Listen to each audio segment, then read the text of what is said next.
for what should be done by married men to live longer and happily. Are there good reasons for us, the men, to be really concerned about our lifespan? Yeah. Yes, as married men, as married men. Yes, Mr. Leo, I will begin by giving this testimony today about a certain lady who wrote to me. A man who wrote to me and said they are about to get married with his fiancé, and they have a piece of land they want to buy, and the lady is insisting that they should put both of them their names on the document, because tomorrow if the man dies, that's what the girl said, if the man dies, the family may come to seize the land.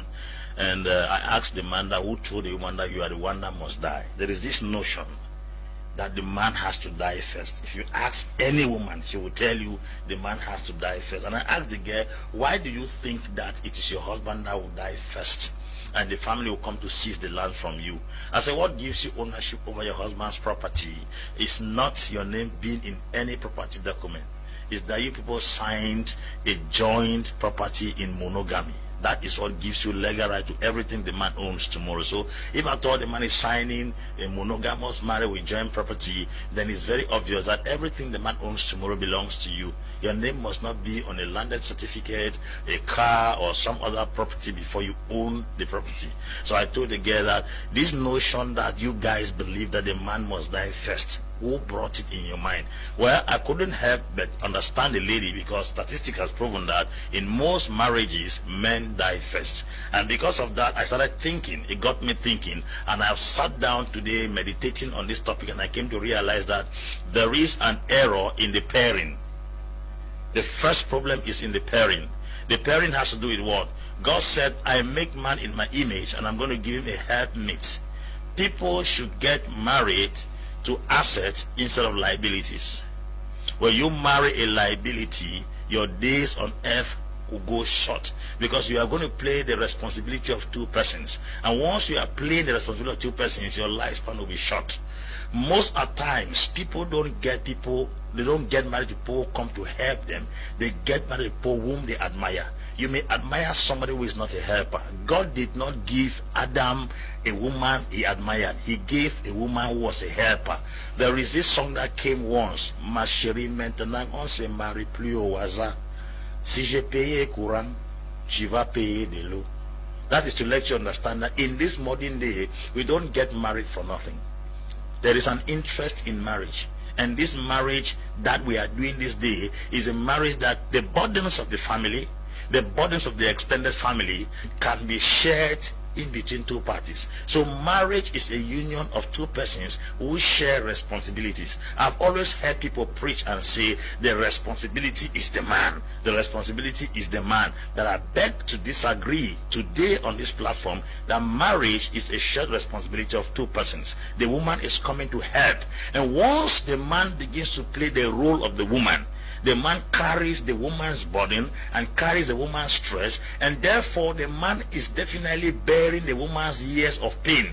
That is to say, you are carrying the stress of two persons. You cannot live your own personal life. If you are destined to live for 70 to 80 years and you are carrying the burdens of two persons, you might not live long. There is a story of Benson Andre Idahosa.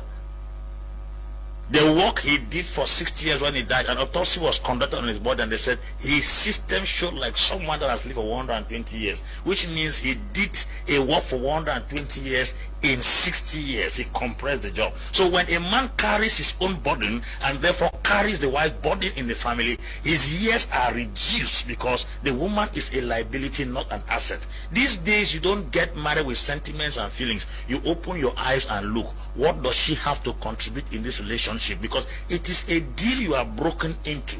A child should not come and the entire responsibility stands on the man's shoulder. There is no food in the house. The man is thinking, he has psychological and physical breakdown. He is thinking what the man, because thinking makes you old. Work makes you old. Stress makes you older. In case you are doing the stress of the man and the woman, then you are carrying the burden of two persons, thereby reducing your number of years on earth. So the challenge we have is in the pairing. If men want to live long these days, do not repeat the errors that our mothers did and our fathers did in the past. There must be a mentality of shared responsibility between two couples. We are not in the days where a man will pay water, pay light, pay house, pay children fees, buy this, and even buy parts, to the extent of buying gas lighter in the house to light the gas. That man is carrying the burden of him and his wife. And if he is destined to live for 70 years, he may live for 40 years because he has lived the woman's life and lived the woman's pain and her stress. That's why you go to relationships, the men look very cranky, tattered, shattered, and their wives are blossoming. They are looking fresh, like flowers that rains are falling upon them, not knowing that the man is carrying the responsibility for the man and the woman. We are in the days where children have to go back to school. The man should be thinking about the books, the mother is thinking about the school fees. When responsibilities are shared, it gives a balance in our lifespan on earth. Okay. Yes.